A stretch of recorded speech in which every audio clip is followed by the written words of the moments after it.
표준 킹제임스 성서의 부패상을 계속해서 알아보도록 하겠습니다. 창세기 5장입니다. 표킹을 번역한 번역자는 and를 반드시 번역해야 한다고 하면서 다양하게 번역을 해놨습니다. 그리하여, 그리고, 다음으로, 그런즉, 이윽고 이런 식으로 여러 가지로 번역을 해놨습니다. 그런데 그리하여, 그러므로, 그런즉 이런 말들은 앞에 나오는 문장이 원인이 되어서 그 뒤에 일의 결과로 드러나는 것입니다. 근데 무분별하게 and를 결과를 나타내는 그리하여, 그러므로 이런 식으로 많이 번역을 해놨더라고요. 그 중에 몇 가지 예를 한번 보도록 하겠습니다. 창세기 5장 10절입니다. 에노스는 카이난을 낳은 후 850년을 살면서 아들들과 딸들을 낳았더라. 에노스의 모든 날들이 905년이었고 그가 죽으니라. 영어 킹제임스 성경에서는 11절 앞에 and가 나옵니다. 자, 그런데 이 and를 표킹에서는 그리하여 이렇게 번역을 했습니다. 그리하여 이 말은 그러므로 이런 뜻이고요. 앞의 내용이 원인이 되어서 뒤에 결과가 나왔다는 말입니다. 앞에 10절을 보면은 그가 카이난을 낳은 후 815년을 살며 아들들과 딸들을 낳았더라. 이것이 원인이라는 것입니다.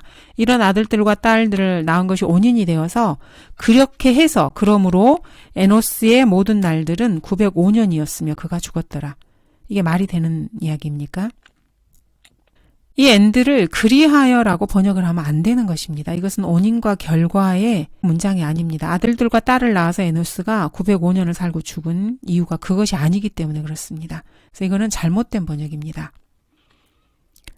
이런 식으로 지금 계속해서 누가 누구를 낳고 그리고 몇 살이 되어서 죽었다라는 것을 계속해서 그리하여라고 했습니다.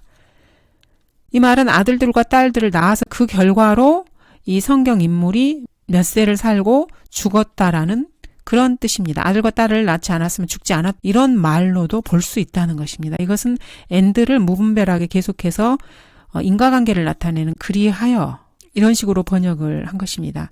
이건 아주 잘못된 번역입니다. 그 외에도 여러 가지가 있지만은 짚고 넘어가지 않을 수 없는 6장은 우리가 너무나 잘 아는 하나님의 아들들이 인간의 딸들과 결혼하는 그런 장면입니다. 지면에서 이제 인간들이 번성하고 딸들이 이렇게 태어난 상황에서 3절에 보시면 주께서 말씀하시기를 내 영이 항상 사람과 다투지 않으리니.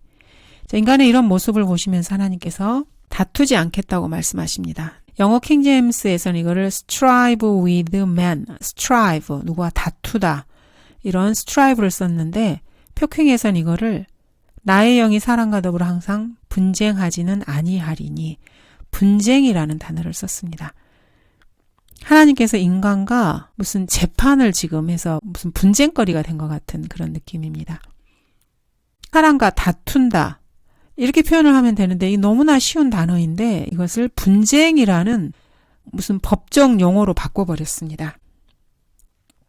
이게 지금 표킹이 계속해서 영어 단어를 이런 식으로 변개시키는 아주 표준적인 절차이고 표준적인 예라고 할 수가 있습니다. 영어의 strive라는 단어는 보통 이게 분투하다, 노력하다라는 뜻으로 쓰이고요. 뭔가를 이렇게 이루려고 아주 열심히 애쓰고 노력하는 것을 말하는 것입니다. 분쟁이라는 이 생뚱맞은 단어가 들어간 것은 사실 영어 strive with를 변개시킨 것입니다. 하나님께서 인간과 분쟁을 하신다? 이거는 정말 이상한 표현입니다. 우리가 분쟁이라는 말을 쓰면 보통 노동 분쟁, 국제 분쟁 이런 의미로 이런 개념에서 쓰는 거거든요. 물론 분쟁이 여러 가지 뜻이 있는데 화내고 다투고 갈라져서 다투기도 하고 이런 뜻이긴 한데 보통 한국어에서 분쟁을 쓸 때는 팀으로 이렇게 나누어져서 자기들의 이익을 위해서 사법적인 게 이렇게 개입이 된 그런 단어로 이게 보이거든요. 동생하고 내가 이렇게 다투고 이렇게 하는데 서로 이렇게 이기려고 애를 썼어. 이거를 내가 동생과 분쟁했어. 이렇게는 쓰지 않거든요.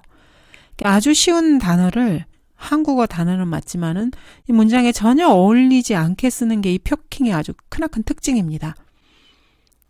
하나님께서 이런 단어를 선정해서 번역하셨을 리가 없습니다. 이제 그 외에도 여러 가지가 있거든요.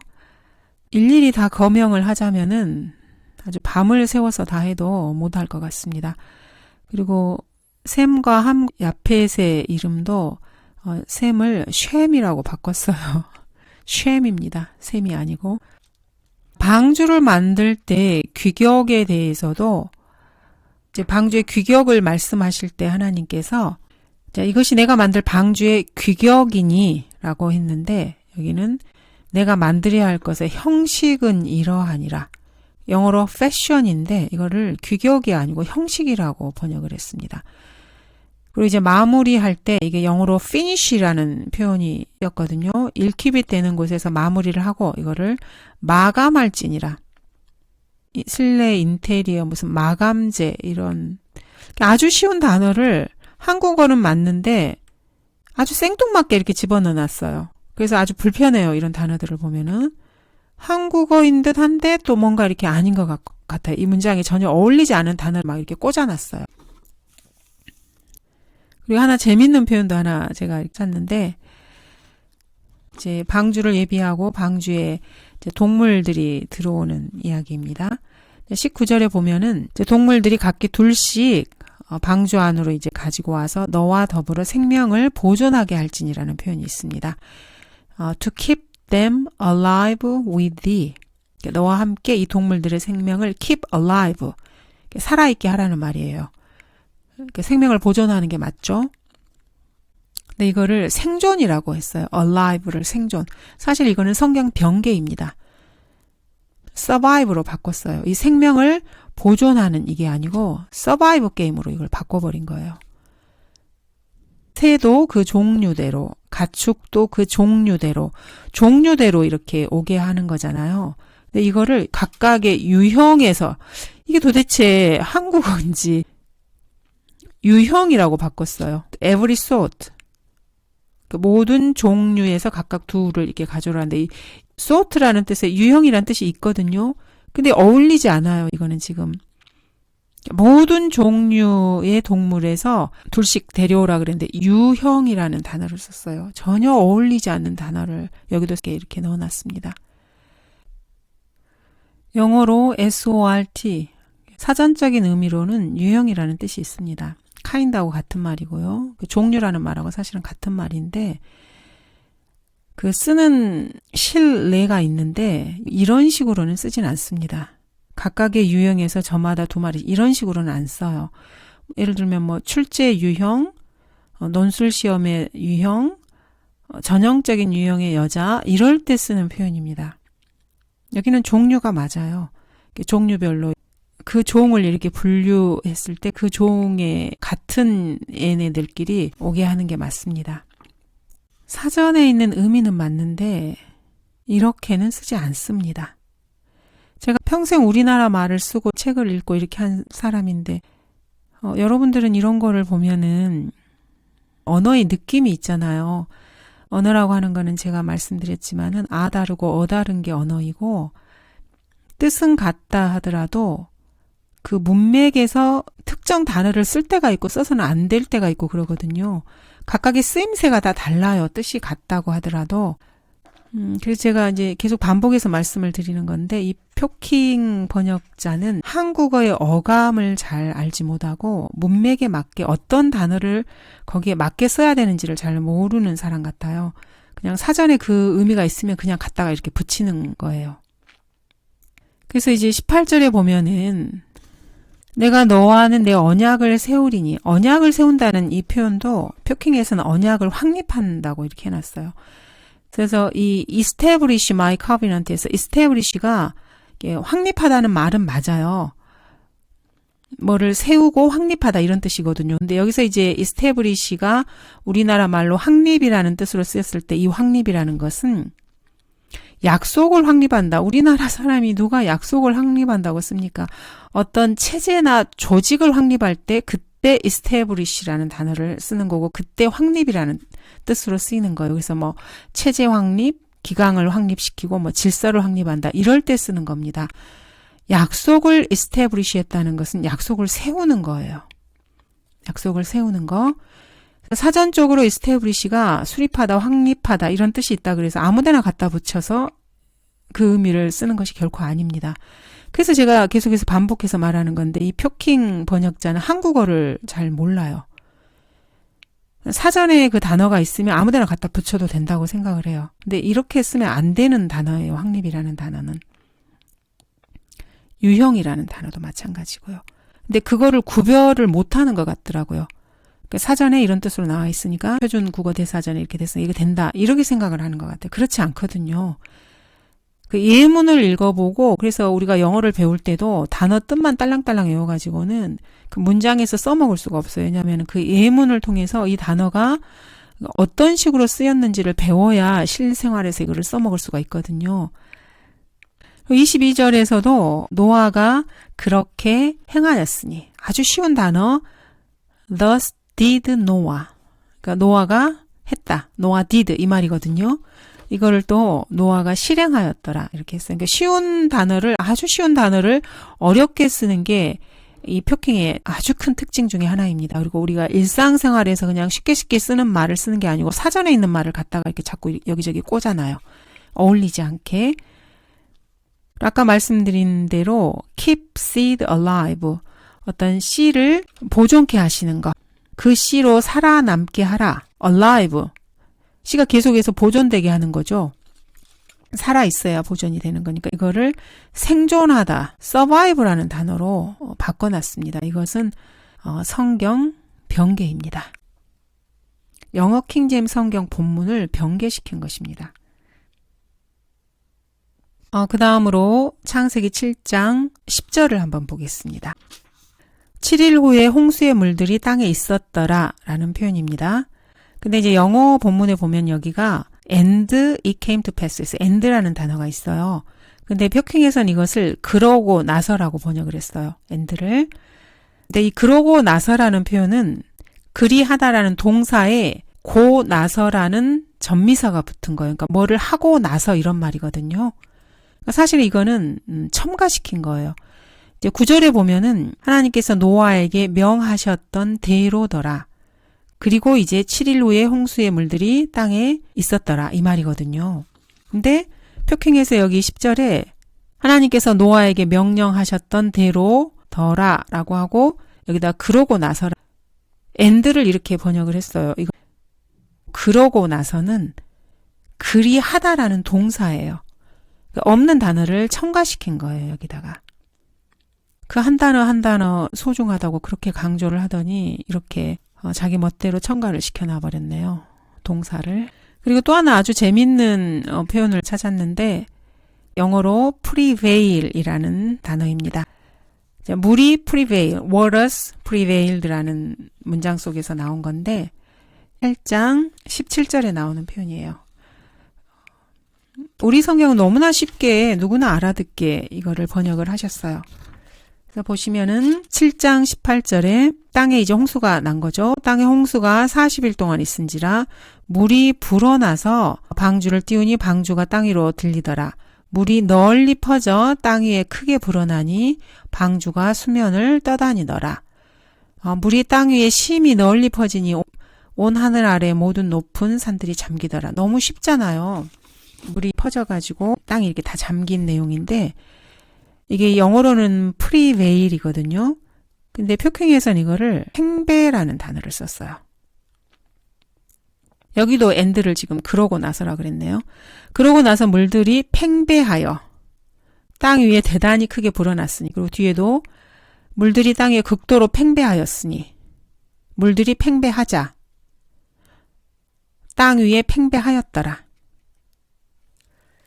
자, 이것도 사전에 있는 단어를 그대로 갖다가 붙인 겁니다. 여기도 보니까 그러고 나서라는 표현을 지금 그대로 지금 쓰고 있죠.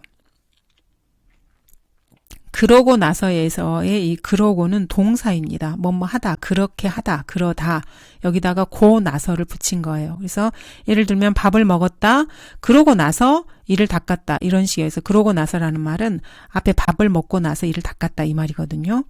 그래서 이게 그러고 나서라는 말이 앞에 있었던 그 일을 하고 나서라는 말입니다.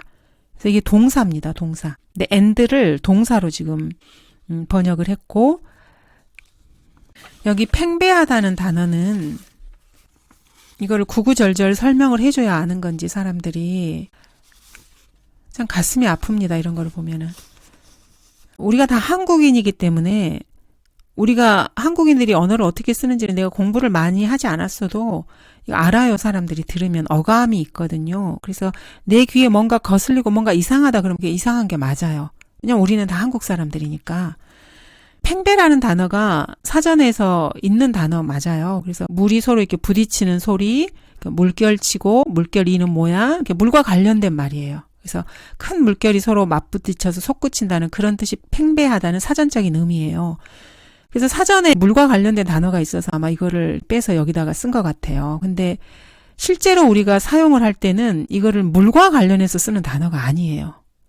예를 들어서 인식이 팽배하다, 여론이 팽배하다, 분위기가 팽배하다, 이기주의가 팽배하다 이런 식으로 쓰는 단어예요. 이 팽배라는 단어를.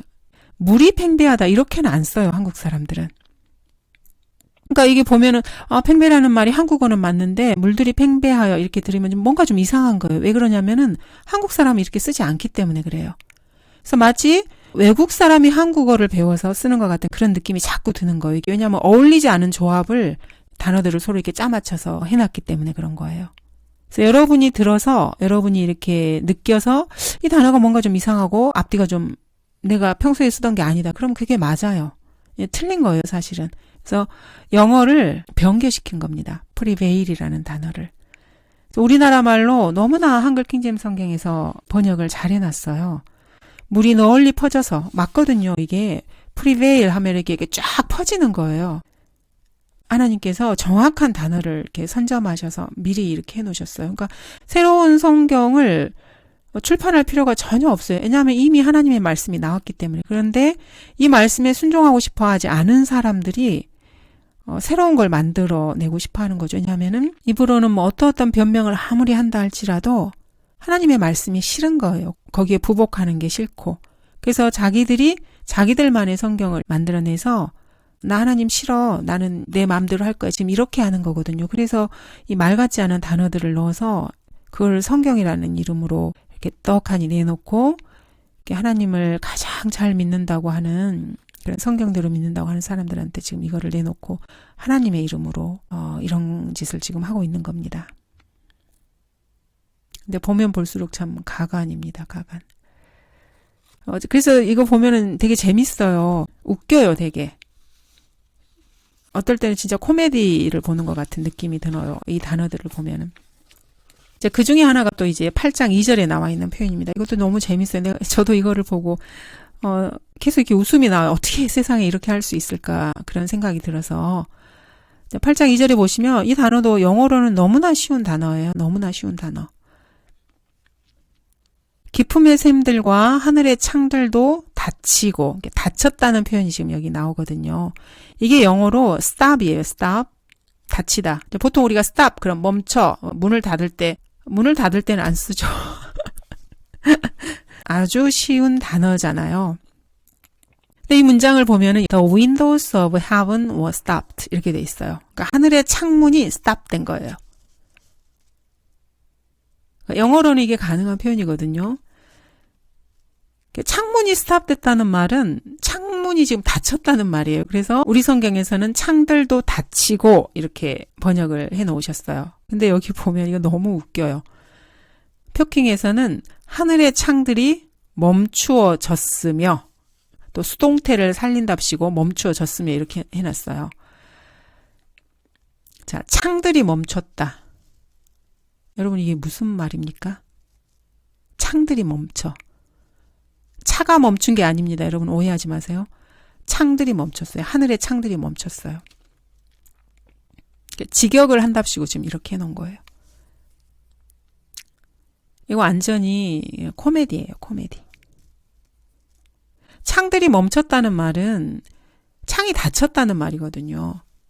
그래서 이거를 영어로는 stop이라고 표현이 가능해요. 그 사람들이 이렇게 쓰고 알아들을 수 있으니까. 근데 우리나라 말로 이거를 번역을 할 때 창들이 멈췄다. 이거는 말이 안 되거든요.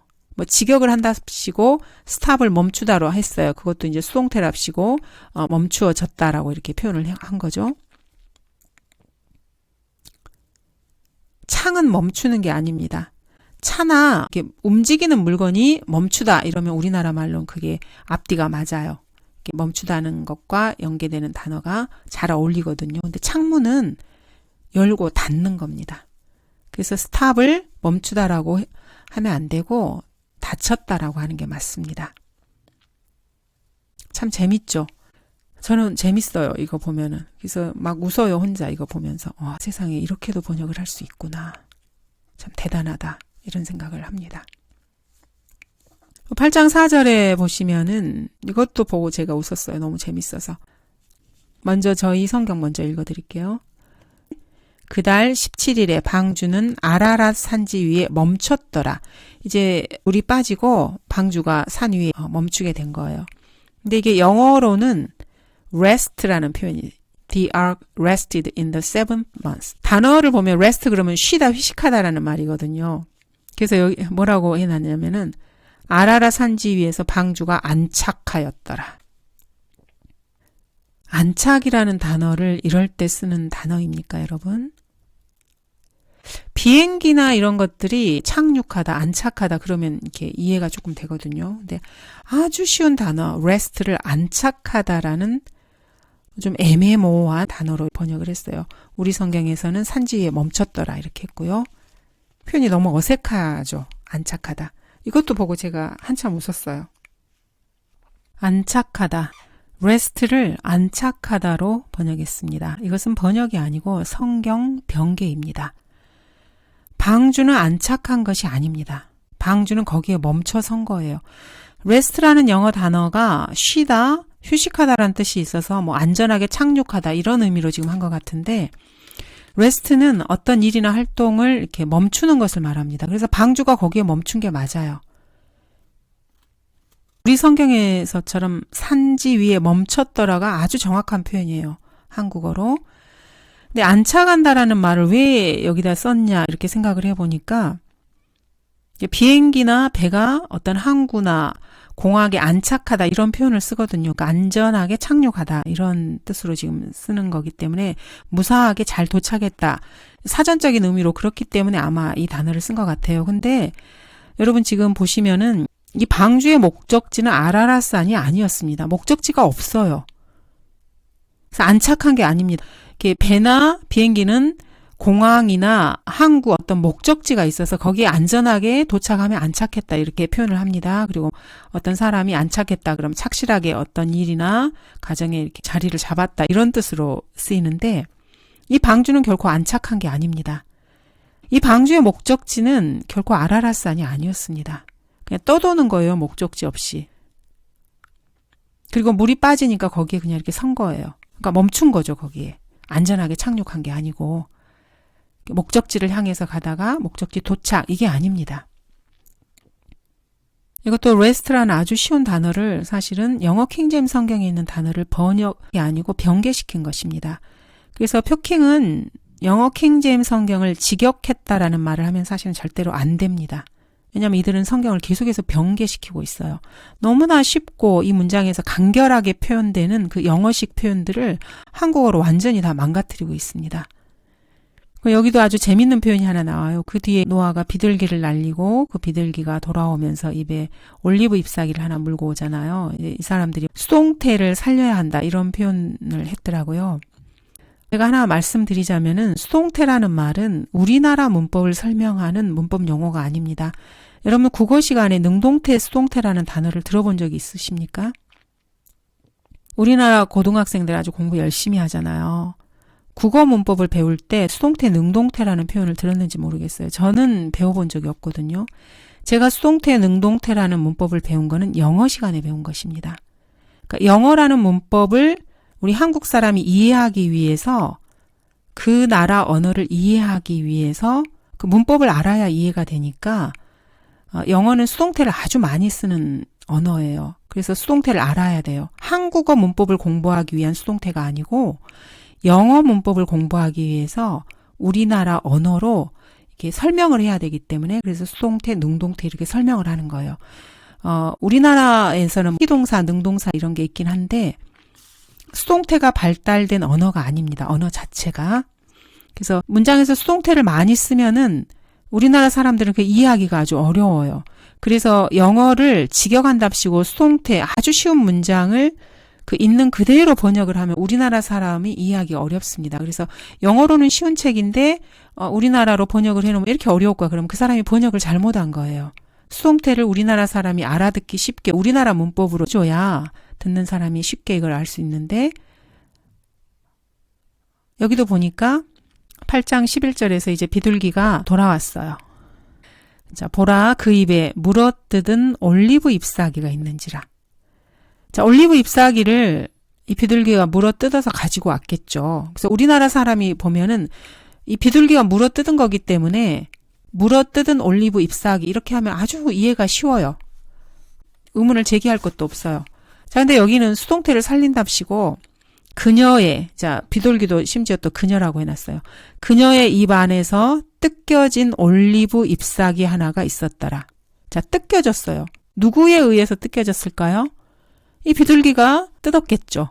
비둘기가 뜯은 게 맞아요. 근데 영어는 표현을 쓸 때 수동태가 발달한 언어이기 때문에 In a mouse was an olive leaf plucked off. 뜯겨져 있는 걸 하나 가지고 온 거예요. 그러면 누가 다른 존재가 이거를 뜯었을까요? 비둘기가 뜯은 거잖아요. 근데 그녀의 입 안에는 뜯겨진 올리브 잎사귀 하나가 있었더라. 뜯겨져 있는 이 올리브 잎사귀가 비둘기가 안 했을 수도 있어요. 또 다른 어떤 동물이나 뭐 사람이나 누군지 다른 존재가 이거를 뜯어 놓은 거를 비둘기가 물고 왔다는 것으로도 이해가 가능해요. 이렇게 문장을 쓰면은. 근데 그게 아니라는 걸 우리가 다 알고 있잖아요. 비둘기가 이걸 뜯어가지고 온 거잖아요. 그래서 그 입에 물어뜯은 올리브 잎사귀가 있는지라. 너무 쉽게 우리나라 사람이 들을 수 있는 거를 너무너무 어렵게 해놨어요. 잘난 체 하는 거예요, 사실은. 나 잘났다, 나 이런 것도 안다. 지금 그런 거죠. 그리고 상대방의 배려가 없이 그 수용어인 한국어에 대한 배려 없이 지 잘난 것만 그냥 이야기를 하는 거예요. 근데 이거는 잘난 게 아니에요. 못난 거지. 상대방에 대한 배려 없는 이런 거는 사실 번역이 아닙니다. 참 가슴 아픈 일입니다. 이런 거를 보면은.